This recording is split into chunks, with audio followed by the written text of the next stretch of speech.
কোথায় যে গেল নতুন গুড়ের জ্বালাটা? না, এই পুটেকেই বলি খুঁজতে। পুটে, পুটে, এই কোথায় গেলি রে?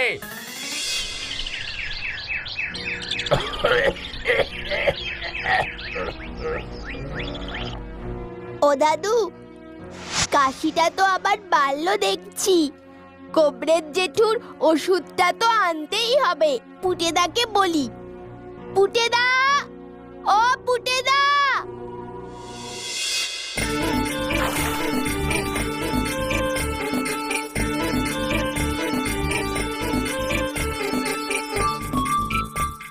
ও বাবা, এ পুকুরে তো অনেক মাছ আছে দেখছি। যতবার জাল ফেলছি ততবার কিছু না কিছু মাছ ঠিক উঠছে, কিন্তু কি যে করি, হাটের সময় হয়ে গেছে। মাছগুলো তো হাটে বেচতে পাঠাতে হবে। হ্যাঁ হ্যাঁ, ঠিকই তো। হে পুটে, পুটে! অখনো পুটেকে দেখেছো এদিকে? উঠে না রে হরি, ছেলেটাকে আজ একবারও দেখিনি। দেখো গে, কার বাড়িতে আজ বেগারে খাচ্ছে। যা বলেছ, আজকালকার দিনে অমন ছেলে পাওয়া যায় নাকি? শুধু দোষের মধ্যে ওই একটাই, বড্ড ধীরজ। একটা কাজ শুরু করলে আর শেষ হতে চায় না। না, ছেলেটার দেখছি আয়ুর জোর আছে। কেন কেন? ওই যে, ওই দেখো, ওই যে দূরে পুটেরাম আসছে। ছোট্ট বন্ধুরা, ওই দেখো পুঁটেরাম। গাঁয়ের সকলকে দেখাশুনো করার দায়িত্ব নিয়েছে এই পুঁটে। বড় ভালো ছেলেও। আজও চলেছে গাঁয়ের বুড়ি পিসির বাড়ি। বুড়ি পিসির তাল গাছটা সাফ করতে ডাক পড়েছে পুঁটের। না রে পুটে, দেখছিস না গাছটার উপরটা কেমন আগাছায় ভর্তি হয়েছে? দেখেছি গো পিসি, কিন্তু আজকে না গো, আজকে যে ঢের কাজ। কাল করে দেব। না না না না না, কাল বৃহস্পতিবার। কালকে আগাছা কুগাছায় হাত দিতে আছে। এই যদি তোদের পিছে মাথায় থাকতেন, তবে কি আর চোখে ডাকতে হতো?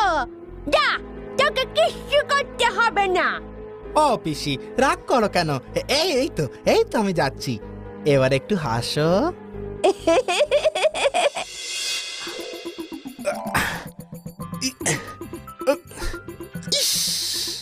কি আষ্টে গন্ধ!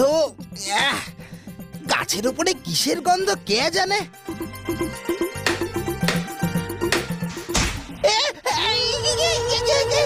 তবে রে, আমার বাসা ভাঙতে এসেছিস? আরে আরে আরে আরে আরে, থাম থাম, এত চিৎকার করলে তো সবাই এখানে এসে জড়ো হবে। ওরে বাবা, তুমি কে? আমি চিনতে পারলি না তো? না, কে তুমি? ওরে, আমি এই গাছের মালিক রে, চিনেছিস? না তো, কে তুমি? ওরে, এই গাছখানা যে আমি নিজের হাতে লাগিয়েছিলাম রে। এই গাছের, এই বাড়ির মালিক আমি। তোদের বুড়ি পিসির স্বামী রে আমি, রতন পিসে। কি বলছো গো? তুমি রতন পিসে? পিসিমাকে রেখে তুমি তো সেই কবেই মরে গেলে। বিশ্বাস হচ্ছে না বুঝি? আমি এই দেখ। সে কি গো? এ তো সত্যি রতন পিসে গো, আমার তো বিশ্বাসই হচ্ছে না। তবে এবারে কি বলবি? কিন্তু তুমি এখানে কি করছো? পিসিমাকে কি আমি খবরটা দিই? আরে, এই গাছখানা তো নিজের হাতে লাগিয়েছিলাম, তাই মরে গিয়েও এখানেই আছি। তোর পিসি জানতে পারলে ভয়ে মরে যাবে। ওরে, যাস নে। এখন তুমি এই গাছেই থাকো? বাহ, ওরে মরে গেলে কি ভূতের কোনো বাসা লাগে না? তাই তো এখানে এসে বাসা বেঁধেছি। আর তাছাড়া তাছাড়া কি? তাছাড়া তোদের পিসিকে ছেড়ে যেতে মন চাইলো না, তাই পড়ে রইলাম। ও, তাই বলো। আচ্ছা বেশ, এখন সরো তো দেখি কথায় কথায় কত বেলা হয়ে গেল তো। সরো দেখি এই তাল কটা পেরে ফেলি, না হলে পিসি আবার বকাবকি শুরু করে দেবে। আরে এ কে রে? বলছি না এটা আমার বাসা। তাল পাড়তে গিয়ে আমার বাসা কাটা ছাটা যাবে না। আর শোন, ভুলে যাস না গাছটা আমি লাগিয়েছিলাম। না না না না না না না, ও সব হচ্ছে না। পিসি আমাকে এই কাজে লাগিয়েছে, আমি পিসির কথা অমান্য করতে পারবো না। তাল কাটলে তুই পাতা ছাড়বি, ওরে পাতা ছাড়লে আমি থাকবো কোথায়? সে আমি কি করে জানবো? তাই নাকি? তাহলে তুই আমার কথা শুনবি না? হ্যাঁ, আমি তোরে ঘাড়ে মটকাবো। ওরে বাবা, না না না না না না না। তবে বল বল, আমার বাসা ভাঙবি না? কিন্তু আমি পিসিকে কি বলবো? পিসিকে? পিসিকে কি বলবি? কি বলবি? কি বলবি? পেয়েছি পেয়েছি, একটা উপায় পেয়েছি। পেয়েছো? বলো বলো বলো। শোন, তুই এই তাল গাছ কেটে ছেটে যা খুশি কর। মানে তুমি আমার ঘাড় মটকাবে না তো? না রে, আমি তো আমার বাসা পেয়ে গেছি। পেয়ে গেছো? কোথায়? আমি তোর শরীরের ভেতরে গিয়ে থাকবো। সে কি? তা কি করে হয়? কি করে হয় তা অত শত জানি নে। অনেকদিন আমি হাওয়ায় ভেসে বেরিয়েছি, এবার আমিও তোর শরীরের ভেতরে ঢুকে একটু আরাম করে ঘোরাফেরা করব। তোর তো কত কাজ, আমি তোর কাজগুলো করে দেব। আরে না হলে না না না না না, তাই করো তাই করো। এখন আমার অনেক কাজ, যাও দেখি। আয় তবে আয়, এবার আমি তোর শরীরে ঢুকি।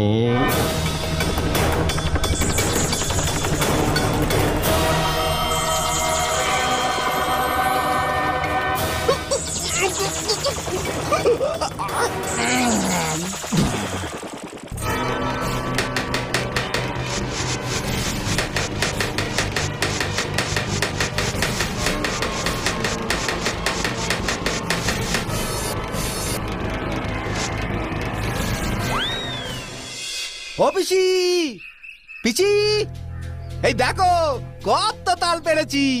গিয়ে দেখো তোমার তাল গাছের মাথা কেমন ছেঁটে দিয়েছি গো। বাবা বাবা বাবা বাবা বা, তুই বড় ভালো ছেলে রে। বেশ বেশ, এই আজ আমি আসি পিসি, ওই জগাই কুড়োর বাড়ি যেতে হবে গো। আসি গো। সাবধানে যাস।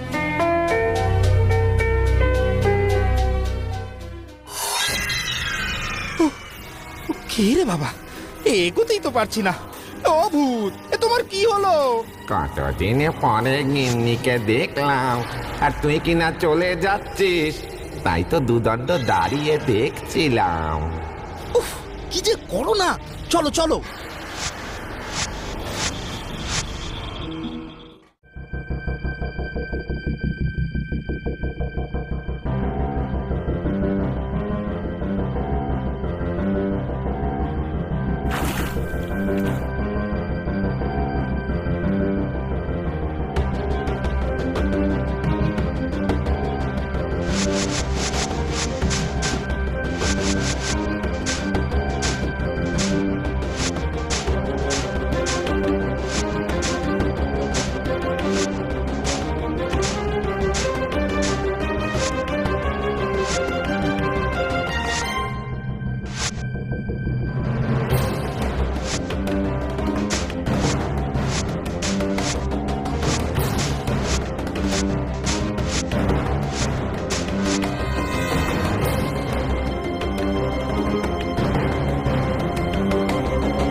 পুটেটার হলো কি?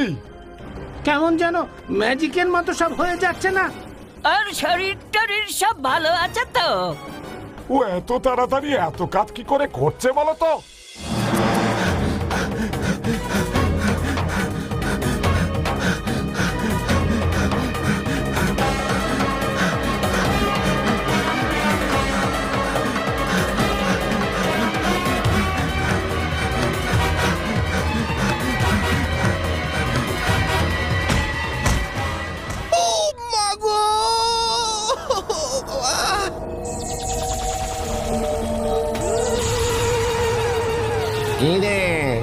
কি হলো? চল চল। ওরে বাবা, আর পারছি না। সকাল থেকে তো কত কাজ করেছি, আর চলার শক্তি নেই। তা বললে তো হবে না। এতদিন পরে যখন আমি কাজ করতে পেরেছি, তখন এত সহজে তো আমি থামছি না। ওরে বাবা রে!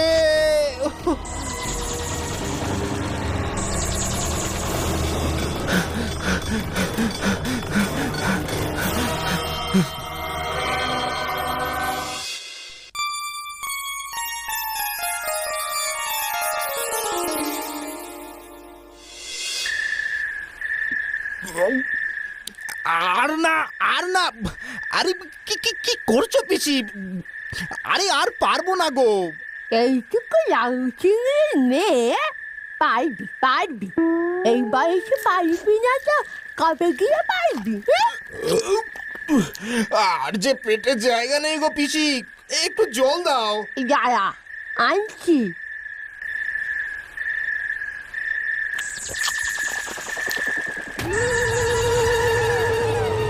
কিনে পুটে, কতদিন পরে গিন্নির হাতের রান্না খাচ্ছি, আর তুই কিনা বলছিস পেট ভরে গেছে।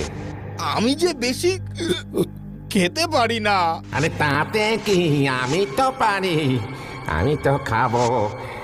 একটাও কথা বলবি না কিন্তু এবার। আমি যা চাইবো তোকে তাই করতে হবে।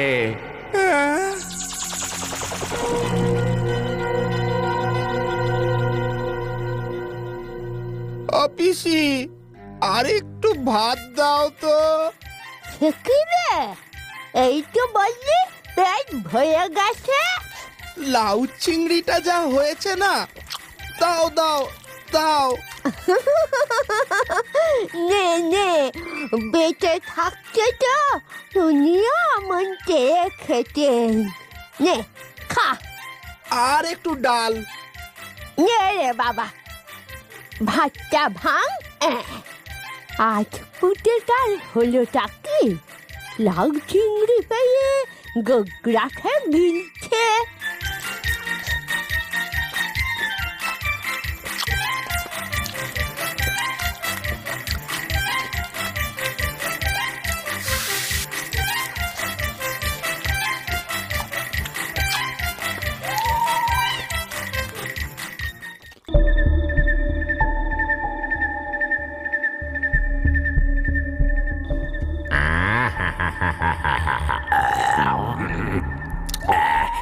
কি সুন্দর খেলাম। কাল আবার যাস তুই গিন্নির কাছে, বুঝলি? কিরে পুটে, কথা বলছিস না কেন? আমার তোমার সাথে একটুও কথা বলতে ইচ্ছা করছে না। কেন রে, কি হলো? তুমি তো একটা ভূত, মানুষ হলে বলতাম। কেন রে, হলো কি? আমি তো সব বুঝি রে, তুই বল। যাও তো, একটা স্বার্থপর ভূত। আমার তোমার কথা শোনাই উচিত হয়নি। কেন রে, অমন কথা কেন বলছিস? আমি তোর কত কাজ করে দিলাম বলতো। ইস, কি কথা শোনো। আমি যেন আগে কোনো কাজ করতাম না। উনি এসেছেন আমার কাজ করে দিতে।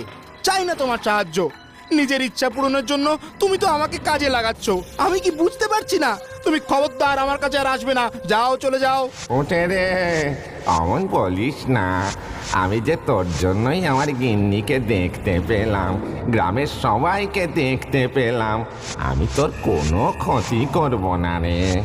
আহা, কেমন ক্ষতি করবে না সে তো দেখতেই পেলাম। এভাবে অমানুষের মতন কাজ করা, রাক্ষসের মতো খাওয়া, এগুলো কি ক্ষতি করা নয়? এভাবে কি মানুষ বাঁচে? সবাই আমাকে কি ভাবছে কি জানি। ওঠে, না না না, তার থেকে বরং তুমি এসো। আর যদি আমার কথা না শোনো, আমি পাশের গাঁ থেকে পড়ানো যাকে ডাকবো কিন্তু। ওঠে, খবরদার বলছি, ও কাজ করলে। জানি তুমি আমার ঘাড় মটকাবে, তাই তো মটকিও। ভূতে আর তার থেকে বেশি কি করতে পারবে?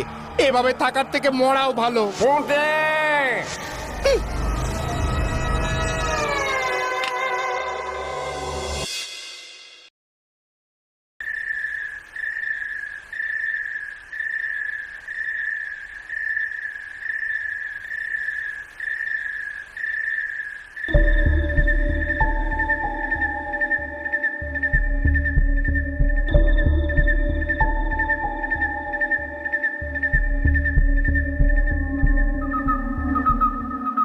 সর্দার যা বলেছে তা খেয়াল আছে তো? বিলকুল, রক্ষিতদের বাড়ির ডাকাতি সেরে সোজা এই গাছের নিচে আসবো। খেয়াল আছে তো? কেউ বাধা দিলে একদম জানে মেরে দেব। সাবাস, চল। ডাকাতি রক্ষিতদের বাড়িতে, মানে তো পুঁটের পাশের বাড়ি। না না না না না না না না না না, এখানে বসে থাকলে তো হবে না। যাই পুঁটেকে ডেকে তুলি, কিছু একটা করতেই হবে।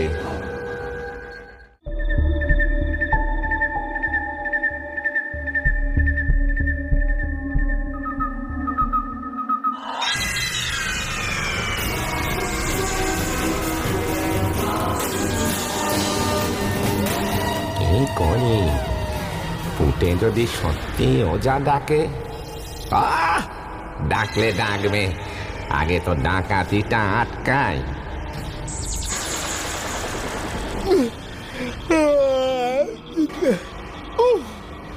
তুমি আবার এসেছো? খেয়াল আছে তো কি বলেছিলাম? জানি জানি, তো এলাম। পাশের বাড়িতে ডাকাত আসছে, তোকে এখনই উঠতে হবে, না হলে ওদের যে মস্ত ক্ষতি হয়ে যাবে রে। চল চল। হ্যাঁ, ডাকাত? আর কোনো কথা নয়, যা বলছি তাই কর।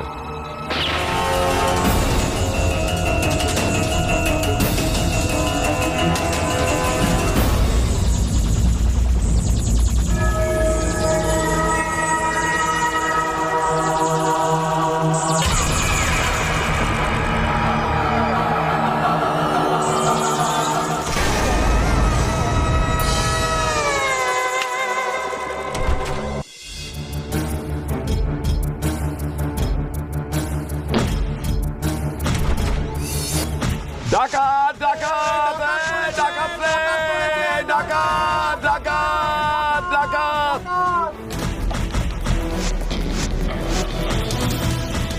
ওরে বাবা রে, মেরে ফেললো রে! ওরে বাবা রে! ওরে বাবা রে! ওরে বাবা রে, মেরে ফেললো রে! ওরে বাবা রে! ওরে বাবা রে, এ কে রে? ওরে বাবা রে! ওরে বাবা রে, মেরে ফেললো রে! ওরে বাবা রে! কোথা থেকে এই পালোয়ানটা এলো রে? ওরে বাবা রে! ওরে বাবা রে, মেরে ফেললো রে! ওরে বাবা রে! ওরে বাবা রে! ওরে বাবা রে, মেরে ফেললো রে! ওরে বাবা রে! আগে জানলে ডাকাতি করতে আসতাম না রে। আর কোনোদিন ডাকাতি করব না রে। এবারের মতো মাফ করে দাও, আমরা এই গ্রামে আর আসবো না। মা কসম, ডাকাতি আর করব না। ঠিক আছে, ছেড়ে দিলাম, কিন্তু ফের যদি দেখেছি। না না না, আর কখনো না, আর কখনো না। সাবাস সাবাস পুটে। পুটে আমাদের গর্ব। পুঁটের মতো ছেলে হয় না। এরপর তো পুঁটের সাথে ওর ভূত পিসের খুব বন্ধুত্ব হয়ে গেল। পুঁটে এবার আরো ভালো করে মানুষের সেবা করতে লাগলো, এমনকি গ্রামের যত গুন্ডা বদমাশ আছে সব কটাকে পিটিয়ে ঠান্ডা করতে লাগলো।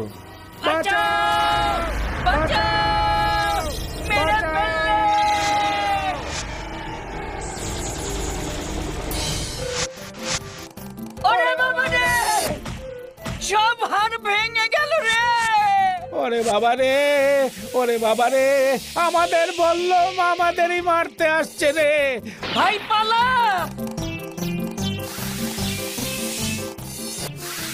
ও কোথায় কোথায় পালাবো? যেদিকে দু চোখ যায়।